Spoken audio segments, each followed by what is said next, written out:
Good afternoon. Welcome to the City of Toronto's COVID-19 media briefing for Wednesday, April the 15th, 2020. Joining us today, Mayor John Tory, Toronto's Medical Officer of Health, Dr. Eileen de Villa, and Toronto Fire Chief and General Manager of the Office of Emergency Management, Matthew Pegg. Mr. Mayor. Brad, thank you and good afternoon. As you all know, over the last number of weeks, we've been battling a deadly virus here in Toronto.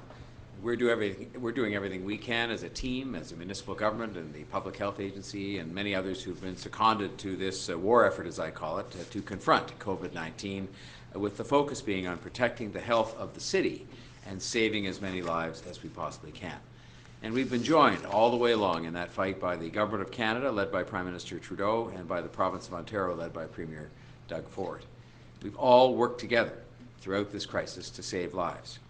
In representing the interests of the people of the City of Toronto, I've spoken regularly to the Deputy Prime Minister in particular, Chrystia Freeland, and Premier Ford during the course of the emergency, as well as to numerous ministers in both governments.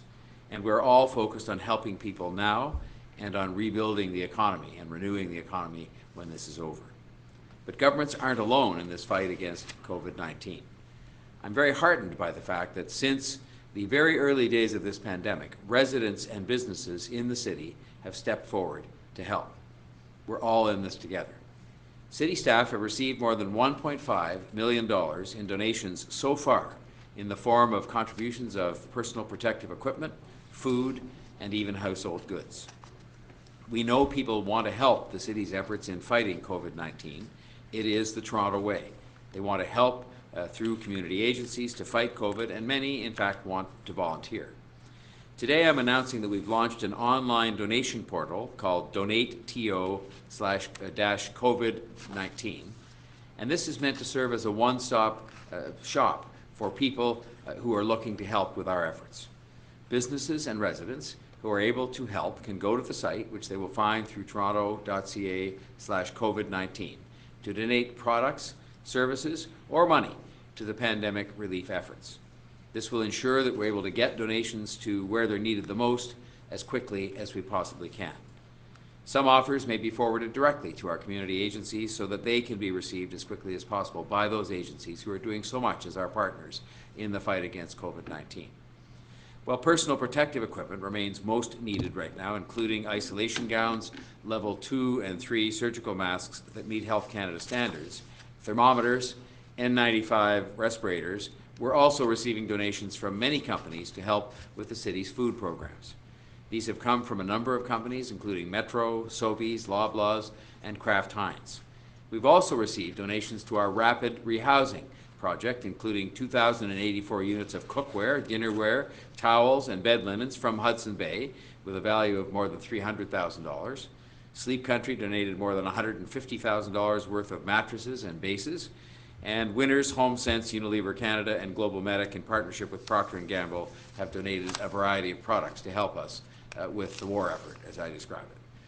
Confronting COVID-19 takes an all-hands-on-deck effort, and every day we're seeing the private sector, the not-for-profit sector, and the public sector all stepping up together with individual Torontonians to put that effort forward. It is this type of partnership that we are so used to seeing here in the City of Toronto. It's the Toronto way, and I want to thank those who've already reached out to help and hope that that will inspire more people who hear this announcement of the creation of this portal and themselves will want to sign up and help. I would also remind you that given increased demand on food banks, given the dislocation a lot of people are facing these days, that we would ask for your support, as you are accustomed to doing during the Thanksgiving food drive, to go to any fire hall in the City of Toronto to donate non-perishable food goods. Sadly, we know that there are many people in our city who need our help right now, some who have never needed help before and may be terrified of what comes next. And they need our support, they need our encouragement, they need our help now at this difficult time. And while these are tough times for many, we are working to make sure that we continue helping people when they need it the most. The mental health supports I announced last week helped many people over the holiday weekend, and I think it's appropriate to report back to you on the fact that people are using those. They were put there for a purpose, so that people who might not be feeling okay would nonetheless know that it was okay, as Chief Pegg told us, to call up and get support from these services that we put in place. 211, which is where you go to be connected in turn to the agencies that we've recruited to help us with mental health issues that people are facing, experienced a 90% increase in their call volume over the Easter weekend compared to the same weekend last year. A total of 1,739 more calls were warm transferred, so a live operator answering at 211 make sure that you, the person calling in, get hooked up directly with an agency and people that can offer you help when you're calling in a stressful situation. So that represents at least 1,739 people who got some help or some counseling at a difficult moment for them. The seniors hotline experienced a 1,000% increase in seniors calls this week, and around half the calls related to anxiety around financial security. The Gerstein Center and Progress Place, who serve adults with mental health challenges, experienced much higher than normal call volume, with the majority of the calls coming, perhaps not surprisingly, between 10 o'clock at night and 2 o'clock in the morning. These are people at a lonely time of day that themselves may be lonely and under stress that are getting some help, thanks to the availability of those services through 211. And I would just remind you that they're there for your use and to provide support to you. CAFCAN experienced tripled call volumes, with the majority of calls on mental distress calls from Black children and youth concerned about domestic and sexual violence, and other calls related to lack of food access for Black seniors. The Kids Help Phone, including its crisis text line for youth, saw a 79% increase in the number of calls and texts received over the Easter weekend. But I'm told that 84% of the children and youth who called and texted Kids Help Phone over the weekend felt better and more hopeful and more in control as a result of the call when we got some feedback from them. It hurts me as mayor to know that so many people needed help over a weekend that is supposed to be a happy occasion. But I'm so glad that we were able to provide as a city and through 211 and these wonderful agencies that are our partners the help to people who needed it at the moment that they needed it, and I am very anxious for people to know that they can continue to reach out through 211 to get this help. People should know that you're not alone in difficult times in our city. We are working nonstop to make sure that our whole city gets through this and comes out stronger after all is said and done. This includes protecting essential workers in their workplaces right now. In an effort to stop the community spread of COVID-19, Toronto Public Health is visiting essential businesses, those that have been allowed to remain open, to provide these open businesses with advice and instructions on physical distancing, on cleaning and disinfecting. These visits are currently for education purposes, to raise awareness of the important practices essential businesses must take to protect their workers, those that are still going to work for us, and the patrons of orders issued as a result of the province's emergency declaration. The province announced yesterday that this act and this declaration will be extended until May the 12th to provide ongoing protection for the public's health. Given the extension, our Toronto Public Health will continue to provide education to businesses who I understand for the most part have been very cooperative. In general, Public Health has been extremely impressed with the level of effort made by these businesses, and I want to thank them for their very responsible approach to support their staff and support and protect the health of their customers as they continue to provide essential services for all of us. But Public Health has warned that if the advice and instructions are not implemented by these businesses, then, as has happened with other areas, enforcement may become necessary. I know this week, week 5, and in many cases I'm sure it seems much longer, but week 5 is the one that has really started to wear on people. I don't know why it's week 5, but I think it just has happened. I hear that in conversations I've had with people from all walks of life, and quite frankly that includes my own mother, who's getting impatient with some of the restrictions that we've imposed on people, including her and many, many others, of course, all of you across the city of Toronto. I say to her exactly what I say to you. We have come a long way, but as the public health experts continue to tell us, we still have a long way to go. That's not necessarily what you want to hear, but the fastest way we're going to get through this emergency and back to a much more normal life is by staying home, keeping our distance from others, buying only essentials once a week, and isolating yourself if you have any symptoms or test positive for COVID-19. It sounds simple on paper, but I know that all of these measures and these orders and these recommendations are not entirely easy to live with. As Dr. de Villa reminds us every day, right now, tragically, people are dying from this disease. And the tragedy is not confined to the elderly or to the long-term care, as sad as those deaths are. We have other people from age groups and all walks of life that have fallen victim to this virus. Everything we are doing right now is to stop the spread of this virus, to save lives, and ultimately to protect our way of life. We will get through this, and we will, because I know the vast majority of people in the city and across the country want to do the right thing. They want to follow our doctors' orders, and they want to get back to their normal lives as soon as it is safe to do so. We are working hard on the restart right now. We've got that work underway because we know that day is coming. We are looking at what is being done elsewhere to get cities going as quickly as possible, but at the same time very mindful of the fact that public health must be number one in all of those considerations. We have begun an extensive planning effort to get this delicate matter right, keeping people safe and healthy while reopening the city and its economy and its way of life. The fastest way to get there is to follow Dr. de Villa's advice. That's always been true since the beginning of this. It still is true today. And on that note, I will call on her to provide her report for today. Thank you, Mayor Tory, and good afternoon, everyone. As of 12:30 this afternoon, there are 2,670 cases of COVID-19 in Toronto. This includes 2,369 confirmed cases and 301 probable cases. There are 243 hospitalized and 94 in intensive care units. I was talking to my team yesterday, after yesterday's press conference, where I told you that based on my team's workload, we did not have updated numbers for the situation in long-term care. I sincerely felt bad. I felt very bad, having to tell you that we were not in a position to provide you with numbers. So I went back to the team and asked them to find a way for us to continue to focus on our outbreak response, to provide the important support needed in our long-term care homes who are dealing with outbreaks, while at the same time addressing the important information needs of our public. My team is working incredibly hard, and it was a tough ask for me to make of my team because they are already working at more than maximum capacity.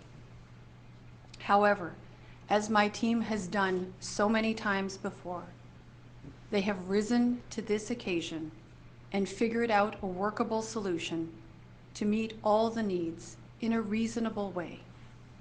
By definition, it is not going to be perfect. Landing and confirming the cause of death in these situations takes some time, especially when a number of deaths occur over a short period of time. Often, we don't have the definitive cause of death right away.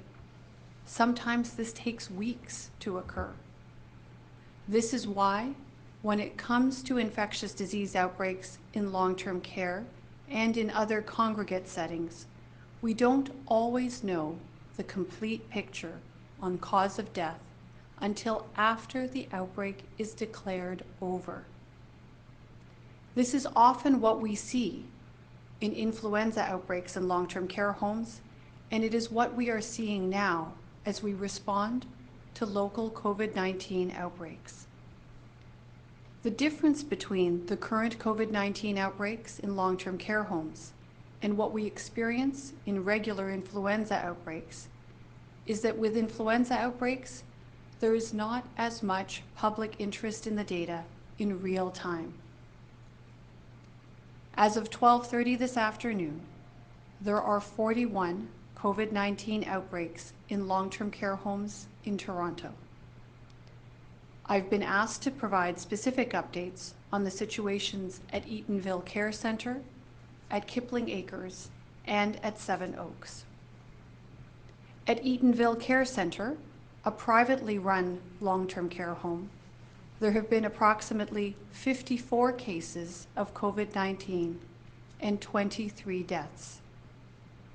At Kipling Acres, a long-term care home operated by the city, there have been approximately 23 cases of COVID-19 and 4 deaths. I would note that this is a higher number of cases than has been previously reported due to increased testing that has been recently completed. At Seven Oaks, another long-term care home also operated by the city, there have been approximately 96 cases of COVID-19, and sadly, there have been approximately 22 deaths. I've also been asked for an update on COVID-19 cases at the Willowdale Welcome Center. And to date, there have been approximately 20 clients identified with COVID-19, and thankfully there have been no deaths there. In total, 121 people have died of COVID-19 in Toronto. I would ask you to join me once again in extending our sincerest condolences to the families and friends of all the individuals who have lost loved ones, all the individuals who've lost their lives to COVID-19. These numbers are very concerning. And they're concerning because they represent our parents. They represent our grandparents. They represent our loved ones. And it makes me very, very sad to report on this information. Each and every day, we are learning more about how COVID-19 moves through our community and impacts those who are infected. Current evidence from jurisdictions all around the world shows that the vast majority of COVID-19 cases are mild to moderate. Approximately 20% of people infected with COVID-19 are considered severe enough to be hospitalized. Critical cases of COVID-19 may experience respiratory failure, septic shock, or multiple organ dysfunction and require care in an intensive care unit. If there is a spike in cases, as we have seen in parts of northern Italy and just to the south of us in New York, hospitals can quickly become overwhelmed with patients.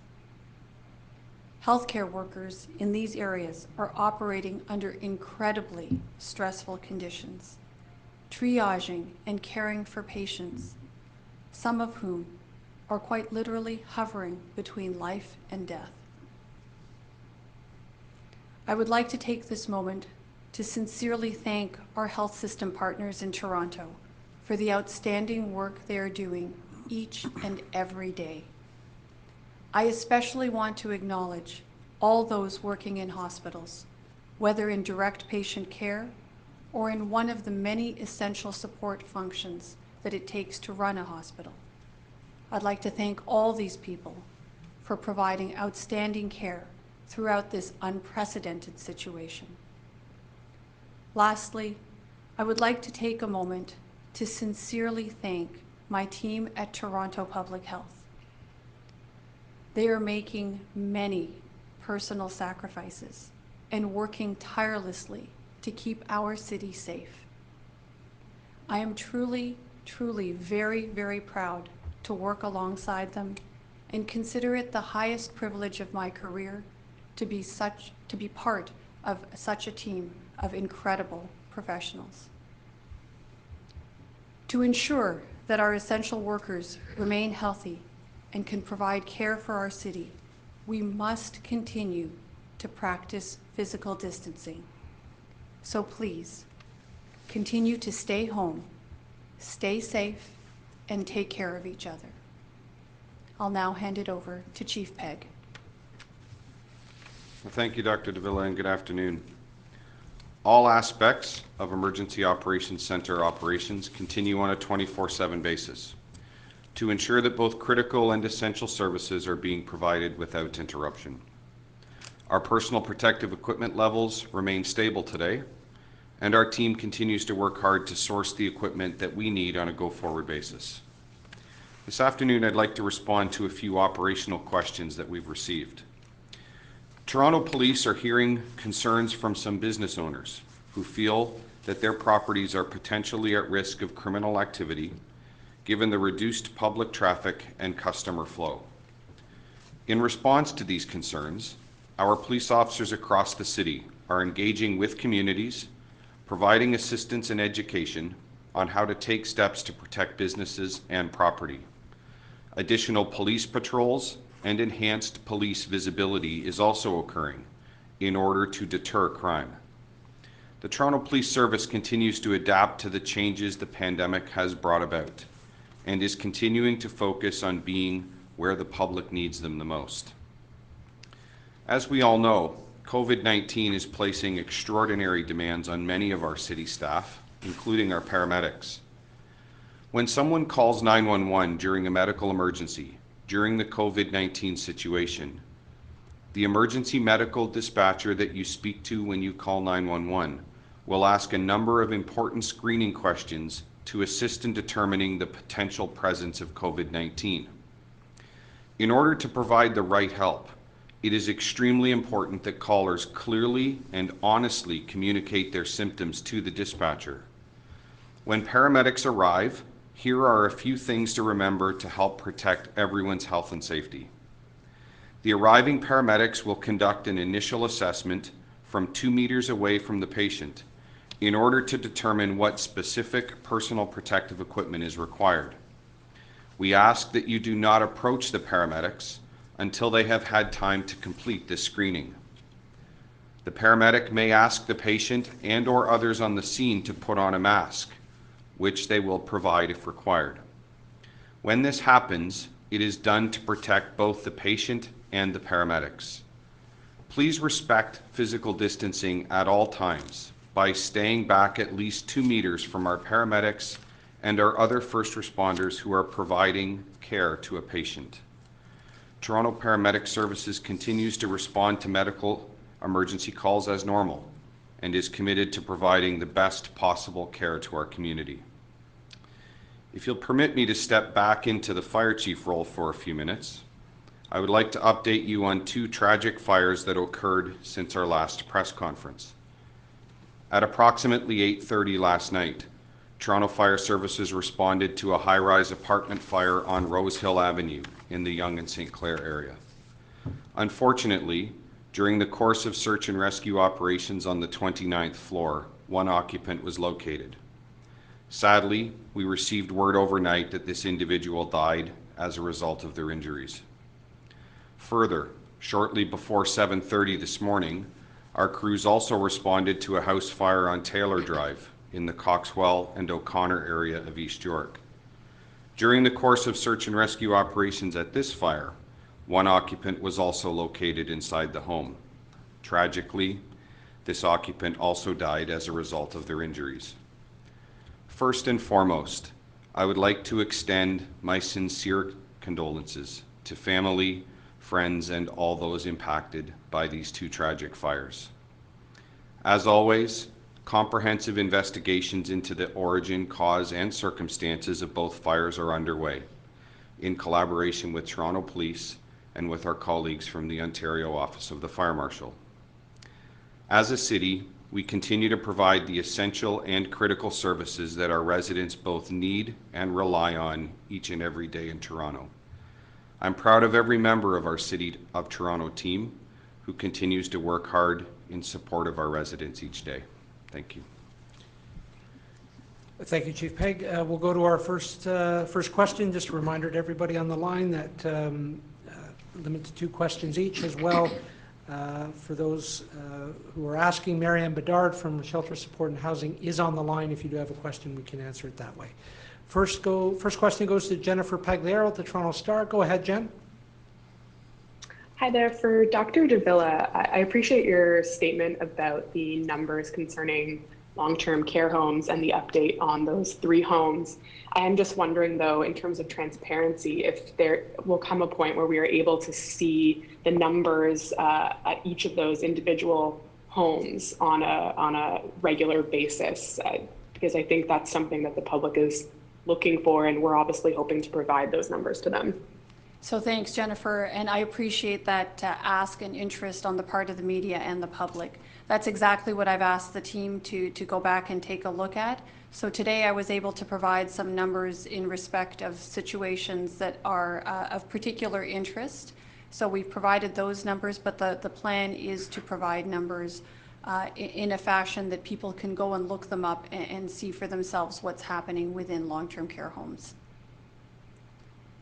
Okay, and I think probably for Chief Pegg and maybe for Mayor Tory, we saw in California and some other Western states that they're preparing plans for when stay-at-home orders are lifted, including different indicators for when that might happen. And I wonder if the city is looking at a similar type plan, or if the province is working on that and the city is aware of that. Well, I think the answer is both. There is a provincial table at which we're represented by our Chief Medical Officer of Health, which is beginning to look at some of these kinds of questions, but we've also begun very active and intensive efforts within the City of Toronto. But we'll be guided very much by what the public health advice is to us, because of course there's going to be no point in having some kind of a reopening program for the city and for the economy if it puts health back at risk and when we're just coming out of a pandemic situation. And so I think we'll have some further news in the next couple of days about the process and the structure that we're using to put together what amounts to a very complicated plan. One of the things we're doing is looking at what other cities are doing, and you realize the complexity of what opens when, who goes back to work when, what testing do you do, how do we match up various city services, including public transit, with those realities, and on it goes. So, but we're very actively at work on it because we want to have a plan ready so that we can have it happen in an orderly, but most of all a safe and healthy manner when the time comes. And Jen, what I can add to that is what is asked of me in this role, and by extension our Emergency Operations Center team, is to operationalize, I would say, any of the plans that Mayor Tory spoke about. So the key role of the EOC is to translate any plans that are created into action, if you will. And I can assure you that we are fully connected, not only with the mayor and his task force, but with the city manager's office and all of the cross-disciplinary team that are looking at both recovery and economic restart. Great, thank you. We'll go now to Francine Copeland from the Toronto Star. Francine? Oh, hi. You'll have to excuse the noise in the background. My question is for Dr. de Villa. Dr. de Villa, yesterday we learned that there were 30 cases of COVID-19 at 7 shelters in the city. I'm wondering if you could update that figure for us today. Unfortunately, Francine, I don't have specifics on that today. I was able to provide some information in respect of the Willowdale Welcome Center, and happy to provide you with further updates. I just don't have that data with me today. Do you have a follow-up, Francine? No, that's it. Thank you. Okay, thank you. Okay, next we go to Matt Bingley from Global News. Matt, go ahead. Hi, my question is for Chief Pegg. You mentioned the police presence in response to the concerns of several businesses about the risk of burglary. We've obviously seen a lot of storefronts put up plywood. Is that something that you would really sort of suggest? And I'm just wondering if you can break down any numbers of just sort of what we're actually seeing in terms of crime when it comes to the opportunity that thieves have had. Sure, thanks, Matt. So with respect to numbers, I would have to defer to my colleagues at Toronto Police. What I can say about, with respect to the police activity, what they refer to as directed patrols are based on intelligence-led information that allows us to focus on the areas that may be susceptible to that type of crime. There is a number of important pieces of information available to business owners and the public, available on the Toronto Police website at torontopolice.on.ca. And our police colleagues are providing some important information on their website with respect to how business owners can appropriately secure their properties and where that may be appropriate. I should also add business owners can also contact the crime prevention officer in their local police division for both advice or support.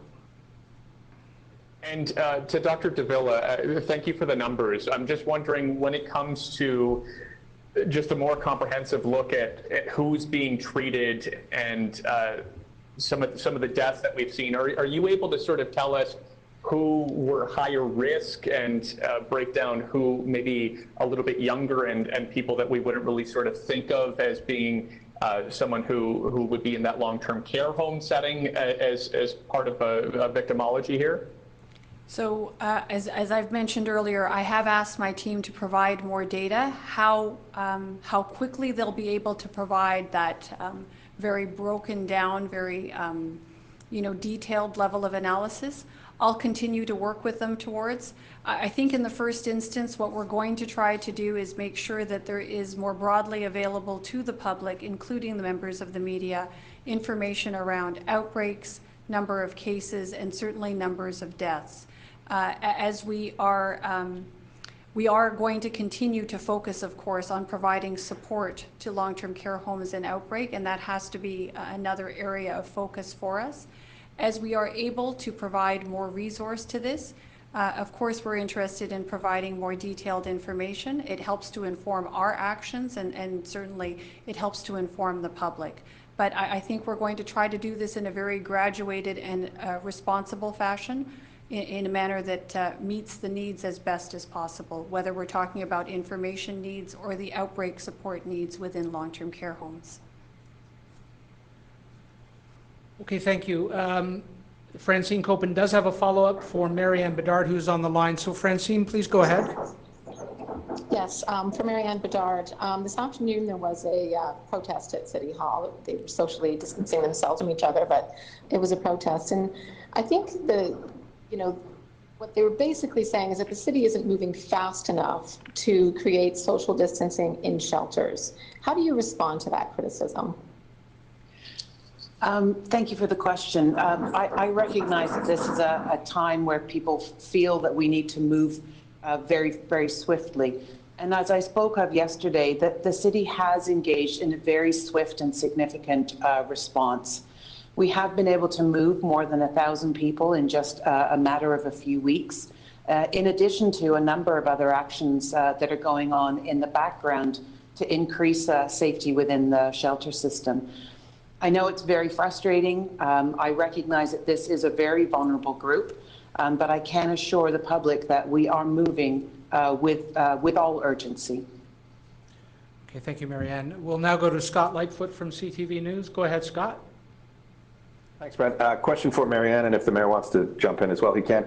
Sanctuary, which of course is not a city-run facility that deals with homeless, have started a tent drive, and they're allowing people to set up tents on their property because they believe the shelters are still too crowded and that the homeless population not being moved into hotels or other centers fast enough.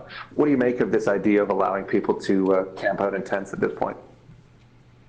Well, as you said, this is an independent private organization, but I can tell you that our Streets to Homes personnel have been working very closely with the organization to offer support to the people that are there, and we continue to do that. Anyone staying outside, we are committed to working with, to encourage them to come inside into safe spaces, as well as accessing other resources through our Streets to Homes teams. I would only add to that, first of all, my commendation to our public service staff, because if you think of the challenge of moving so far, 1,000 people, and doing it in a sensitive manner that takes into account the fact that many of these people are vulnerable with very special issues facing them, not just the fact that they have to be moved from one place to another. I think that this is a very significant accomplishment, then that it's not over. There are more that are being moved as we speak. I don't encourage people to locate themselves in tents. I do commend the fact that our Streets to Homes people are still working to make sure that there are other alternatives available, including the hotels that are now in use. And I would say, had we moved too rapidly and insensitively to move very vulnerable people and get it done faster, but not do it in a way that was sensitive and took account of those particular needs, we'd be criticized for that. And what we're doing here is doing it carefully, but we're doing it as quickly as possible, and it's going to be involving thousands of people when it's all said and done. 1,000 moved already, and I think that's a significant accomplishment, and I thank the public servants and the nonprofit and other people for the work they've done to accomplish that so far, and much more to come.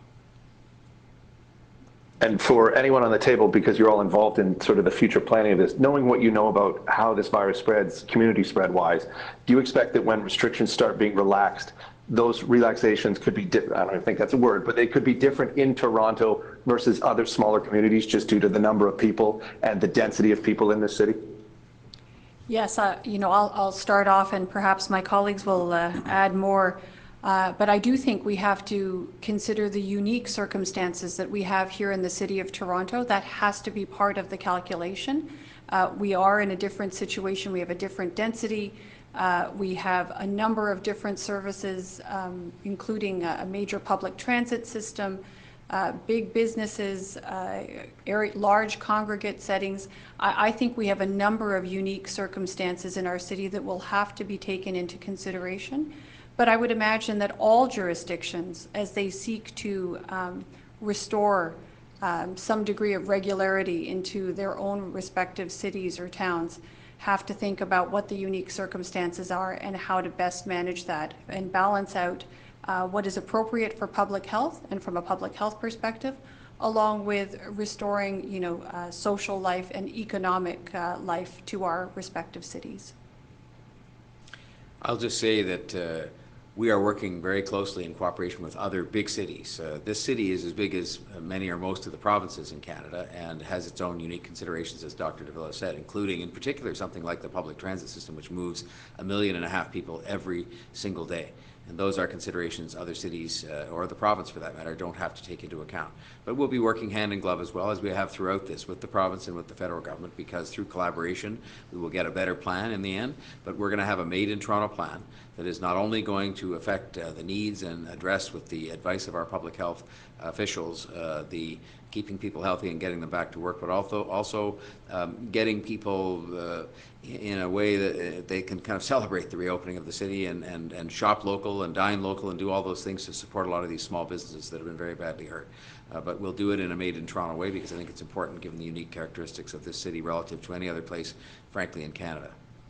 Okay, thank you. We'll now go to Mark McAllister from City News. Go ahead, Mark. Dr. de Villa, if you would, you've mentioned a couple of times about asking your team to gather more data to try and provide more detail in the numbers. I'm wondering if in doing that, there's a consideration to possibly break it down by ward or postal codes, perhaps socioeconomic status, whether we're going to get any indication as to groups beyond the ones we already know or areas in the city where this is probably more a problem than others. So that's an excellent question, and I will tell you, in the world of public health, we're always interested in more data because it actually is incredibly important to us in terms of informing actions and informing our response. So as I've indicated, trying to be sensitive to the needs of the team. They are trying to manage a number of outbreaks and conduct case and contact investigations and provide responses and answers to questions to a wide variety of partners and members of the public in respect of COVID-19. So they have their hands quite full. However, we are interested in making sure that we're addressing the information needs of our public and ourselves and the media as well. So these are active conversations, very much interested in providing a fulsome picture of COVID-19 in our city. It helps to drive our response and ensure that we're directing our action appropriately. And certainly it's of interest to our public. So this is, as I mentioned, an active conversation. We will continue to try to provide as much information as possible in as timely a fashion as possible. Perhaps, Mayor Tory, if you could follow up on that. I don't know, you're taking your cues obviously from the medical officer of health. Do you have a specific interest in knowing where in the city this might be a problem or who this is affecting beyond our senior citizens? Yes, I do, and I think the medical officer of health herself indicated that that does help to fashion our response, and I've heard her say prior to today that that information can be drawn out of the records, as much as there's many things that people are doing right now to try and fight this pandemic, and so I'm sure as that information can be drawn out and made available, it will help to better inform the public. We have no reason other than to be very transparent about that kind of thing. These are just facts, very sad facts, but they're facts, and so I would hope that as the staff get time to pull some of these things out and make them known to the public, that will in fact happen. And I've heard nothing but an embracing of that idea from the medical officer of health when she's been asked about it. Okay, one last follow-up now from Jennifer Pagliaro from the Toronto Star. Go ahead, Jen. Hey, thanks. I'm just wanting to add in terms of the numbers, whether it's possible, and I know this is asking again for additional work, but we're constantly asking about the shelter numbers. I think you mentioned the current number for Willowdale. I'm not sure if that includes shelter staff or just clients, and whether or not it's possible to get individual numbers of shelters and agencies as well. So thanks, Jennifer. The number I provided in respect of the Willowdale Welcome Centre was with respect to clients. We are certainly trying to work on making as much data available as possible. Shelters are certainly on the list, but I would just ask that you give us the time to work our way through. We are working our absolute hardest to try to put this information out there in order to inform the public and the media. We know that this is an important piece of information that you would like to have, and I assure you they are working very hard to try to put that out there. Okay, thank you very much, everybody, for joining us, and we'll be here again tomorrow at 3:45.